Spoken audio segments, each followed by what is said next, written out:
سورہ طٰہٰ کا آغاز ہے۔ سورہ طٰہٰ مکی سورت ہے، ہجرت سے پہلے اس کا نزول ہوا۔ قرآن پاک کی ترتیب کے اعتبار سے اس کا نمبر 20 ہے۔ قرآن پاک نازل ہونے کے اعتبار سے اس کا نمبر 45 ہے۔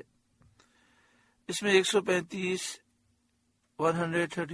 آیات ہیں اور 8 رکوع ہیں۔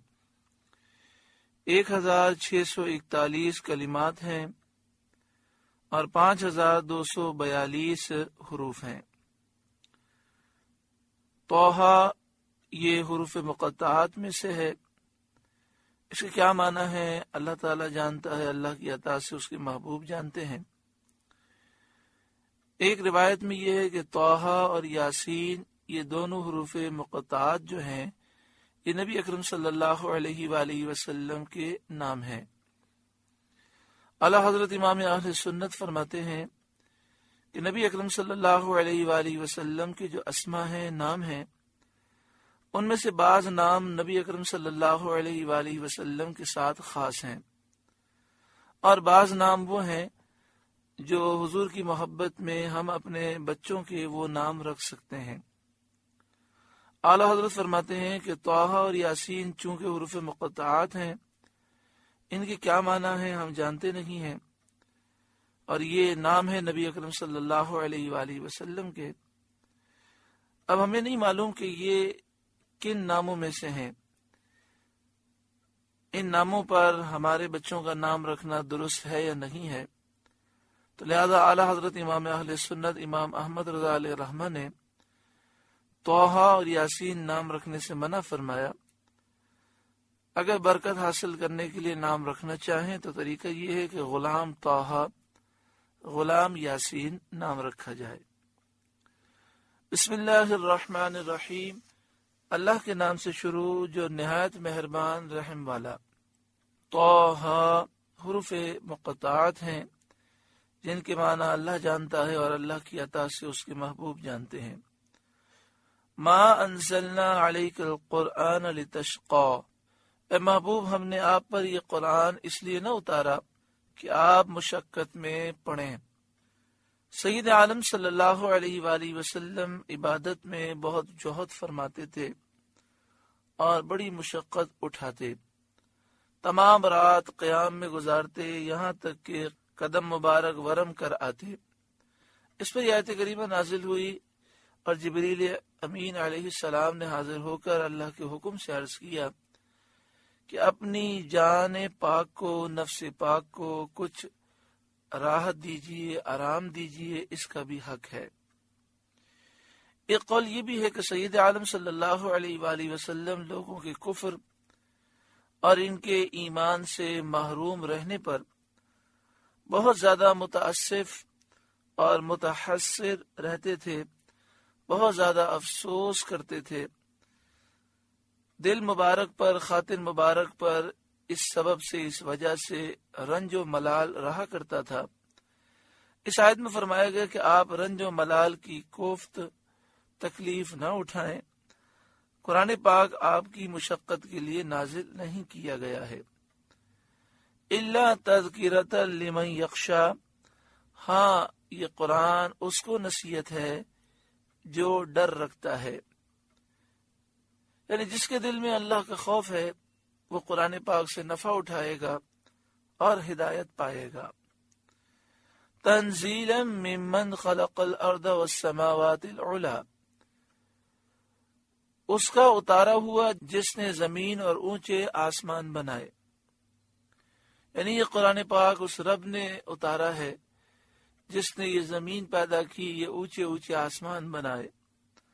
الرحمن علی العرش استوى، وہ بڑی مہر والا، بہت زیادہ مہربان، اس نے عرش پر استوا فرمایا جیسا اس کی شان کے لائق ہے۔ یہاں عرش پر استوا سے کیا مراد ہے، اس کی حقیقت ہم نہیں جانتے۔ اللہ تعالیٰ جسم سے پاک ہے، سمت، جہت، ڈائریکشن سے پاک ہے، رب العالمین ان تمام چیزوں سے پاک ہے۔ یہ عقیدہ رکھنا کہ اللہ تعالیٰ عرش پر جسم کے ساتھ بیٹھا ہے، اور اس طرح کے دوسرے جو عقائد ہیں یہ گمراہی ہے، اس سے ہمارے بزرگوں نے منع فرمایا ہے، اور قرآن و حدیث کے دلائل سے انہوں نے ثابت کیا ہے کہ اللہ تعالیٰ جسم سے پاک ہے اور ایسے تصورات سے پاک ہے۔ لہو ما فی السماوات و ما فی الارض، اس کا ہے جو کچھ آسمانوں میں ہے اور جو کچھ زمین میں ہے، وما بینہما، اور جو کچھ آسمان و زمین کے درمیان میں ہے، وما تحت الثری، اور جو کچھ اس گیلی مٹی کے نیچے ہے، یعنی ساتوں زمین کے نیچے جو ہے وہ بھی اللہ کا ہے، ساتوں زمینوں پر جو ہے وہ بھی اللہ کا ہے، جو ان کے درمیان ہے وہ بھی اللہ کا ہے، ساتوں آسمانوں پر جو ہے وہ اللہ کا ہے، آسمان و زمین کے درمیان جو ہے وہ اللہ کا ہے، اور ساتوں آسمان ساتوں زمین بھی اللہ کے ہیں۔ مراد یہ کہ کائنات میں جو کچھ ہے، عرش، سماوات، زمین، تحت الثری، کچھ ہو کہیں ہو، سب کا مالک اللہ ہے۔ وَإِن تَجْهَرْ بِالْقَوْلِ، اور اگر تو بات پکار کر کہے، فَإِنَّهُ يَعْلَمُ السِّرَّ وَأَخْفَى، تو وہ تو بھید کو جانتا ہے اور اسے جو اس سے بھی زیادہ چھپا ہے۔ سر بھید کو، راز کو کہتے ہیں، جس کو آدمی دل میں رکھتا ہے اور چھپاتا ہے، اور اس سے بھی ایک پوشیدہ چیز ہوتی ہے۔ اخفا سے اسی چیز کی طرف اشارہ ہے جو اس سے بھی زیادہ چھپا ہوا ہے، اس سے بھی زیادہ پوشیدہ وہ ہے جس کو انسان کرنے والا ہے مگر ابھی خود بھی نہیں جانتا اسے، نہ اس سے اس کا ارادہ متعلق ہوا، نہ اس کا خیال پہنچا، یعنی جو چیزیں انسان آگے کرنے والا ہے، جس کے بارے میں کبھی اس نے سوچا بھی نہیں، اللہ اسے بھی جانتا ہے۔ جو ہم زبان سے کہتے ہیں، جو آہستہ کہتے ہیں، جو دل میں سوچتے ہیں، اللہ اسے بھی جانتا ہے، اور جو ہم سوچتے بھی نہیں لیکن آگے ہم کرنے والے ہیں وہ بھی اللہ جانتا ہے۔ ایک قول یہ ہے کہ بھید سر سے مراد وہ ہے جس کو انسان انسانوں سے چھپاتا ہے، اور اس سے زیادہ چھپی ہوئی چیز وسوسہ ہے۔ اس آیت کریمہ میں تنبیہ یہ ہے کہ آدمی کو برے افعال سے پرہیز کرنا چاہیے، چاہے وہ برے افعال ظاہر ہوں یا چھپے ہوئے ہوں، کیونکہ اللہ تعالی سے کچھ چھپا نہیں۔ اور اس میں نیک اعمال کرنے پر ترغیب بھی ہے کہ انسان کو چاہیے کہ وہ عبادت خوب کرے، جو عبادت ظاہر ہے، جو چھپی ہوئی ہے، سب اللہ جانتا ہے اور وہ جزا عطا فرمائے گا۔ تفسیر بیضاوی میں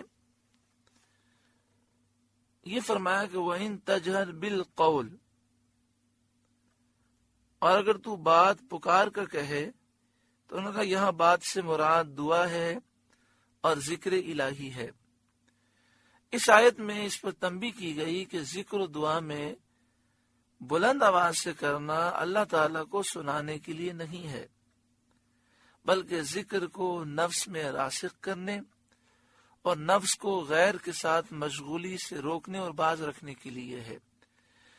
یعنی جو ہم دعا بلند آواز سے کرتے ہیں، اللہ کا ذکر کرتے ہیں بلند آواز سے، تو ہمارا ہرگز یہ مقصد نہیں ہوتا کہ ہم بلند آواز سے کریں گے تو اللہ سن لے گا۔ اللہ تبارک و تعالی ہر پوشیدہ سے پوشیدہ آواز بلکہ دلوں کے خیالات کو بھی جانتا ہے۔ یہ بلند آواز سے ذکر کرنا اس لیے ہے تاکہ یہ ذکر کی لذت ہمارے دل میں راسخ ہو جائے، کیونکہ جب بلند آواز سے کوئی بات کا ذکر کیا جاتا ہے تو اس کا اثر دل پر زیادہ ہوتا ہے۔ اور دوسرے یہ کہ جب ہم ذکر بلند آواز سے کرتے ہیں، دعا بلند آواز سے کرتے ہیں، تو دل اور خیالات ادھر ادھر نہیں جاتے اور پوری توجہ اللہ تعالیٰ کے ذکر کی طرف ہوتی ہے۔ اس لیے یہ ذکر بلند آواز سے کیا جاتا ہے، دعا بلند آواز سے کی جاتی ہے۔ اگر کسی کا یہ عقیدہ ہے کہ میں بلند آواز سے کروں گا تو اللہ تعالیٰ سنے گا، آہستہ کہوں گا تو اللہ نہیں سنے گا، نعوذ باللہ من ذالک، تو یہ تو کفر ہے۔ اللہ تعالیٰ ہر بات کو خوب جانتا ہے، ہر راز کو خوب جانتا ہے۔ اللہ لا الہ الا ہو، اللہ کے اس کے سوا کسی کی بندگی نہیں۔ لہ الاسماء الحسنی، اسی کے ہیں سب اچھے نام۔ وہ واحد بذات ہے۔ اسماء و صفات عبارات ہیں، اور ظاہر ہے کہ تعدد عبارات تعدد معنی کو مقتضی نہیں، یعنی اللہ تعالیٰ کے جو مبارک نام ہیں اس سے اللہ ہی کی ذات مراد ہے۔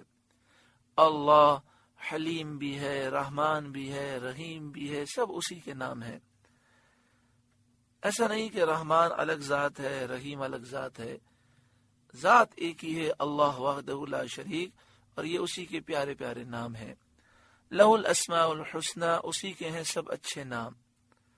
وَهَلْ أَتَاكَ حَدِيثُ موسیٰ، اور کچھ تمہیں موسیٰ کی خبر آئی؟ حضرت موسیٰ علیہ السلام کے احوال کا بیان فرمایا گیا تاکہ معلوم ہو کہ انبیاء علیہ السلام جو بلند درجات پاتے ہیں تو وہ انبیاء نبوت اور رسالت کے فرائض کو ادا کرنے میں کتنی مشقتیں اور تکلیفیں برداشت کرتے ہیں، اور کیسی کیسی تکلیفوں پر وہ صبر فرماتے ہیں۔ یہاں موسیٰ علیہ السلام کے اس سفر کا واقعہ بیان فرمایا جاتا ہے جس میں آپ مدین سے مصر کی طرف حضرت شعیب علیہ السلام سے اجازت لے کر اپنی والدہ ماجدہ سے ملنے کے لیے روانہ ہوئے تھے۔ آپ کے اہل بیت ہمراہ تھے، یعنی آپ کی زوجہ محترمہ حضرت صفورہ رضی اللہ تعالی عنہا آپ کے ساتھ تھیں، اور آپ نے شام کے بادشاہوں کے اندیشے سے سڑک اور عام راستہ چھوڑ کر جنگل میں سفر کی راہ اختیار فرمائی۔ زوجہ محترمہ حضرت صفورہ رضی اللہ تعالی عنہا حاملہ تھیں۔ چلتے چلتے طور پہاڑ کے مغربی جانب پہنچے۔ یہاں رات کے وقت حضرت صفورہ رضی اللہ تعالی عنہا کو درد ذہ شروع ہوا۔ یہ رات اندھیری تھی، برف پڑ رہی تھی، سردی شدت کی تھی۔ آپ کو دور سے آگ معلوم ہوئی۔ اذ رأى نارا، جب موسیٰ نے ایک آگ دیکھی، فقال لأہلہم کثوا، تو اپنی زوجہ سے کہا ٹھہرو، انی آنست نارا لعلی آتیکم منہا بقبس، ٹھہرو مجھے ایک آگ نظر پڑی ہے، شاید میں تمہارے لیے اس میں سے کوئی چنگاری لاؤں، او اجد علی النار ہدا، یا آگ پر راستہ پاؤں۔ یعنی آپ نے کہا کہ سخت سردی ہے، برف باری ہے، مجھے محسوس ہوتا ہے کہ دور آگ ہے، میں وہاں سے جاتا ہوں اور کوئی چنگاری، کوئی لکڑی پر شعلہ لے کر آتا ہوں۔ اس سے فائدہ یہ ہوگا کہ ہمیں سردی دور کرنے میں سہولت ہوگی، روشنی ہو جائے گی اور رات گزر جائے گی، یا وہاں لوگ موجود ہوں تو میں ان سے راستہ معلوم کروں کہ مصر کا راستہ کس طرف ہے۔ فلما اتاها نودی یا موسیٰ، پھر جب آگ کے پاس موسیٰ علیہ السلام آئے، ندا فرمائی گئی کہ اے موسیٰ۔ وہاں ایک درخت سرسبز و شاداب دیکھا جو اوپر سے نیچے تک نہایت روشن تھا، جتنا اس کے قریب جاتے ہیں دور ہوتا ہے، جب ٹھہر جاتے ہیں قریب ہوتا ہے۔ اور ایک روایت میں یہ ہے کہ جب آپ پیچھے ہوتے ہیں تو قریب ہوتا ہے، جب آپ اس کے قریب جاتے ہیں تو وہ دور ہوتا ہے، اور جب آپ ٹھہر جاتے ہیں تو وہ رک جاتا ہے، یعنی ایک مخصوص فاصلہ آپ کے اس درخت کے درمیان ہو گیا۔ اس وقت آپ کو ندا فرمائی گئی کہ اے موسیٰ، انی انا ربک، بے شک میں آپ کا رب ہوں، فاخلع نعلیک، تو آپ اپنے جوتے اتار ڈالیں، کہ اس میں عاجزی انکساری بھی ہے، اور جو عظیم جگہ ہے اس کا احترام بھی ہے، اور اس مقدس وادی کی مٹی سے برکت حاصل کرنے کا موقع بھی ہے۔ اس آیت کریمہ کے تحت عشاق نے یہ بات کہی کہ اگر کوئی مدینہ شریف یا مکہ شریف یا ایسی مقدس سرزمین پر جائے اور عاجزی کرتے ہوئے اپنے جوتے اتار دے اور اس مقدس سرزمین کا احترام کرے اور وہ خیال کرے کہ اس مقدس سرزمین کی مٹی میرے پاؤں پر لگے تاکہ اس مٹی مبارک سے میں برکت حاصل کروں، تو یہ بہت بڑی سعادت کی بات ہے اور اس پر اعتراض نہیں کرنا چاہیے۔ جس طرح حضرت امام مالک رضی اللہ تعالیٰ عنہ آپ مدینہ شریف میں جوتے یا چپل نہیں پہنتے تھے۔ ان کے عشق کا تو عالم یہ تھا کہ آپ مدینہ شریف میں سواری پر سوار بھی نہیں ہوتے تھے۔ آپ مدینہ شریف میں طبعی حاجت سے بھی فارغ نہیں ہوتے تھے۔ آپ بالکل اتنی غذا کھاتے کہ آپ زندہ رہ سکیں، اور اگر طبعی حاجت کی ضرورت ہوتی تو آپ مدینہ شریف سے باہر جاتے۔ آپ نے زندگی میں ایک حج کیا، اس کے بعد حج پہ نہ گئے، ساری زندگی مدینہ شریف میں گزاری تاکہ آپ کو مدینہ شریف میں موت آئے۔ اللہ تعالیٰ حضرت امام مالک کے صدقے میں ہمیں بھی مدینہ شریف سے اور پیارے آقا صلی اللہ علیہ وآلہ وسلم سے خوب محبت عطا فرمائے۔ انک بالواد المقدس طویٰ، بے شک آپ پاک جنگل طویٰ میں ہیں۔ طویٰ وادی کا مقدس نام ہے جہاں یہ واقعہ پیش آیا۔ وَأَنَا اخْتَرْتُكَ، اور میں نے آپ کو پسند کیا، آپ کی قوم میں سے نبوت، رسالت اور شرف کلام کے ساتھ آپ کو مشرف فرمایا، یعنی ساری قوم میں سے آپ کو نبی بنایا، رسول بنایا اور اپنے کلام سے مشرف فرمایا۔ یہ ندا حضرت موسیٰ علیہ السلام نے اپنے بدن کے ہر جز سے سنی اور قوت سامعہ ایسی عام ہوئی کہ تمام جسم اقدس کان بن گیا۔ سبحان اللہ، یعنی جسم کا ہر عضو وہ کان بن گیا اور ہر عضو نے اللہ کا کلام سنا۔ فَاسْتَمِعْ لِمَا يُوحَىٰ، اب کان لگا کر سنیے جو آپ کو وحی ہوتی ہے۔ اب کان لگا کر سنیے یعنی غور سے سنیے جو آپ کو وحی ہوتی ہے۔ اننی انا اللہ لا الہ الا انا، بے شک میں ہی ہوں اللہ کہ میرے سوا کوئی معبود نہیں۔ فاعبدنی، تو آپ میری عبادت کریں۔ وَأَقِمِ الصَّلَاةَ لِذِكْرِي، اور میری یاد کے لیے نماز قائم رکھیے، یعنی میری یاد کے لیے نماز قائم رکھیں، نماز میں مجھے یاد کریں۔ اللہ فرماتا ہے اور اس میری یاد میں اخلاص مقصود ہو، میری رضا مقصود ہو اور کوئی دوسری غرض نہ ہو، اسی طرح دکھلاوے کا دخل نہ ہو۔ اس سے معلوم ہوا کہ ایمان کے بعد تمام فرائض میں سب سے بڑا فرض نماز ہے۔ یہ 14 آیتیں ہیں سورہ طٰہٰ کی۔ جب حضرت عمر رضی اللہ تعالیٰ عنہ ایک برے ارادے سے چلے تھے نبی اکرم صلی اللہ علیہ وآلہ وسلم کو نقصان پہنچانے، ایمان نہیں لائے تھے، اور کسی نے کہا کہ آپ کی بہن اور آپ کی بہنوئی مسلمان ہو چکے ہیں، تو بہن کے پاس گئے، انہیں مارا، بہنوئی کو مارا۔ پھر جب بہن کی استقامت دیکھی تو کہا کہ مجھے وہ قرآن سناؤ، دکھاؤ جو ابھی تم پڑھ رہے تھے۔ اور پھر جب آپ کی بہن نے سورہ طٰہٰ آپ کے سامنے رکھی اور آپ نے پڑھنا شروع کیا، جب پڑھتے پڑھتے اس آیت پہ پہنچے، میں اللہ ہوں، میرے سوا کوئی خدا نہیں، فاعبدنی واقم الصلاۃ لذکری، میری عبادت کرو اور میری یاد کے لیے نماز قائم کرو، تو حضرت عمر رو پڑے اور عرض گزار ہوئے کہ مجھے حضور کے پاس لے چلیں، مجھے ایمان قبول کرنا ہے۔ ان الساعۃ آتیۃ، بے شک قیامت آنے والی ہے۔ اکاد اخفیہا، قریب تھا کہ میں اسے سب سے چھپاؤں، یعنی میں بندوں کو اس کے آنے کی خبر نہ دوں، اور اس کے آنے کی خبر نہ دی جاتی، قیامت کے متعلق نہ بتایا جاتا کہ قیامت آئے گی، لیکن یہ کیوں بتایا گیا؟ تاکہ لوگ قیامت کی تیاری کریں. لِتُجْزَا كُلُّ نَفْسٍ بِمَا تَسْعَى، تاکہ ہر جان اپنی کوشش کا بدلہ پائے. اور قیامت کے خوف سے لوگ گناہ ترک کر دیں، نیکیاں زیادہ کریں، اور ہر وقت لوگ توبہ کرتے رہیں. فَلَا يَصُدَّنَّكَ عَنْهَا مَن لَا يُؤْمِنُ بِهَا، تو ہرگز تجھے اس کے ماننے سے وہ باز نہ رکھے جو اس پر ایمان نہیں لاتا.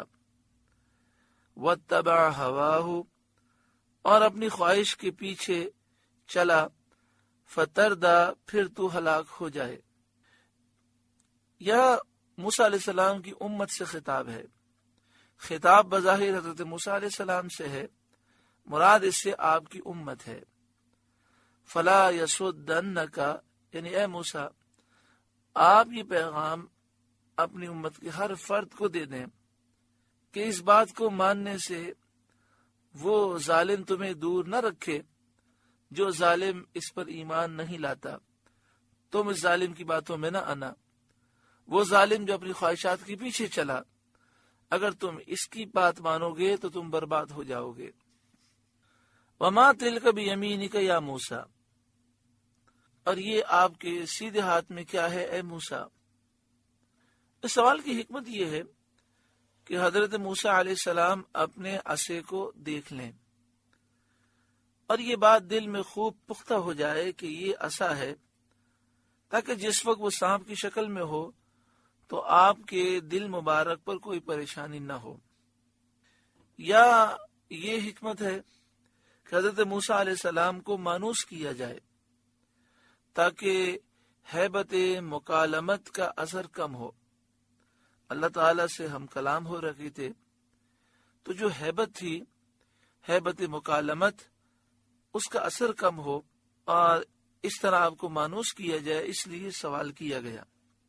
تو دو حکمت مفسرین نے بیان کی. وما تلک بیمینک یا موسیٰ، اور یہ آپ کے سیدھے ہاتھ میں کیا ہے اے موسیٰ؟ قال ہی عصای، عرض کی یہ میرا عصا ہے. اس عصے میں اوپر کی جانب دو شاخیں تھیں اور اس کا نام نبع تھا. اتوکأ علیہا، میں اس پر تکیہ لگاتا ہوں، ٹیک لگاتا ہوں. وَأَحُشُّ بِهَا عَلَى غَنَمِي، اور اس سے اپنی بکریوں پر پتے جھاڑتا ہوں. وَلِيَ فِيهَا مَآرِبُ أُخْرَى، اور میرے اس میں اور کام ہیں، مثلا توشہ اور پانی اٹھانے اور موذی جانوروں کو دور کرنے اور دشمن سے جنگ میں کام لینے وغیرہ کے اور بھی فوائد ہیں. ان فوائد کا ذکر کرنا اللہ تعالیٰ کی نعمتوں پر شکر ادا کرنا مقصود تھا. آپ نے یہ فوائد اس لیے ذکر کیے کہ آپ اللہ تعالیٰ کی نعمت پر شکر ادا کر رہے تھے. قال القیہا یا موسیٰ، اللہ نے فرمایا اے موسیٰ اسے ڈال دیں. فالقاہا، تو موسیٰ نے اس لاٹھی کو ڈال دیا، زمین پر آپ نے پھینک دیا. فَإِذَا هِيَ حَيَّةٌ تَسْعَى، تو جبھی وہ دوڑتا ہوا سانپ ہو گیا. اور قدرت الہی دکھائی گئی کہ جو عصا ہاتھ میں رہتا تھا اور اتنے کاموں میں آتا تھا، اب اچانک وہ ایسا ہیبت ناک اژدہا بن گیا. یہ حال دیکھ کر حضرت موسیٰ علیہ السلام کو خوف ہوا. تو اللہ تعالیٰ نے ان سے فرمایا، قال، اللہ نے فرمایا، خذھا، اسے آپ اٹھا لیں، ولا تخف، اور آپ خوف نہ کریں، آپ نہ ڈریں. سنعیدها سیرتها الاولی، ان قریب ہم اسے پھر پہلی طرح کر دیں گے. جیسے اللہ تعالیٰ نے یہ فرمایا آپ کا خوف جاتا رہا، حتیٰ کہ آپ نے اپنا دست مبارک، اپنا ہاتھ مبارک اس اژدہے کے منہ میں ڈال دیا. جیسے ہی آپ نے ہاتھ اپنا لگایا وہ دوبارہ لاٹھی بن گیا. اب اس کے بعد ایک اور معجزہ عطا فرمایا، جس کے متعلق اللہ تعالیٰ نے ارشاد فرمایا وَضْمُمْ يَدَكَ إِلَى جَنَاحِكَ، اور اپنا ہاتھ اپنے بازو سے ملائیے۔ صدر الافاضل مولانا نعیم الدین مراد آبادی علیہ رحمہ تفسیر خزائن العرفان میں لکھتے ہیں، یعنی کف دست راست، یعنی سیدھے ہاتھ کی ہتھیلی بائیں بازو سے الٹے بازو سے بغل کے نیچے ملا کر نکالیے تو سورج کی طرح چمکتا اور نگاہوں کو خیرہ کرتا ہوا خوب سفید نکلے گا۔ تو آپ نے اپنا ہاتھ گریبان کے ذریعے اندر ڈالا اور اسے بغل کے نیچے ملا کر جب آپ نے نکالا تو سورج کی طرح وہ چمکنے لگا۔ وَضْمُمْ يَدَكَ إِلَى جَنَاحِكَ، اور اپنا ہاتھ اپنے بازو سے ملائیے۔ تخرج بیضاء من غیر سوء آیۃ اخری، خوب سفید نکلے گا بغیر کسی بیماری کے ایک اور نشانی، یعنی یہ سفیدی کسی بیماری کی وجہ سے نہیں، اور یہ سورج سے زیادہ روشن ہوگا۔ یہ ایک اور معجزہ آپ کو دیا گیا۔ حضرت عبداللہ بن عباس رضی اللہ تعالی عنہما نے فرمایا کہ حضرت موسیٰ علیہ السلام کے دستے مبارک سے، ہاتھ مبارک سے رات دن میں سورج کی طرح نور ظاہر ہوتا تھا، اور یہ معجزہ آپ کے بڑے معجزات میں سے ہے۔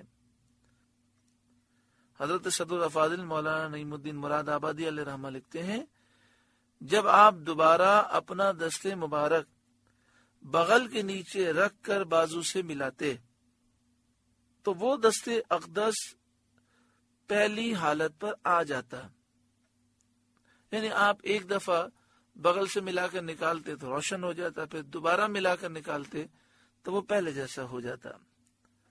لِنُرِيَكَ مِنْ آیَاتِنَا الْكُبْرَى، تاکہ ہم آپ کو اپنی بڑی بڑی نشانیاں دکھائیں۔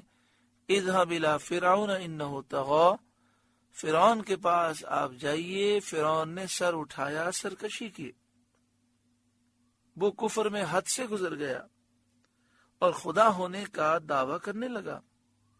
الحمدللہ سورہ طٰہٰ کا پہلا رکوع مکمل ہوا۔ اللہ تعالیٰ اس رکوع کے نور سے ہمارے قلوب کو روشن فرمائے۔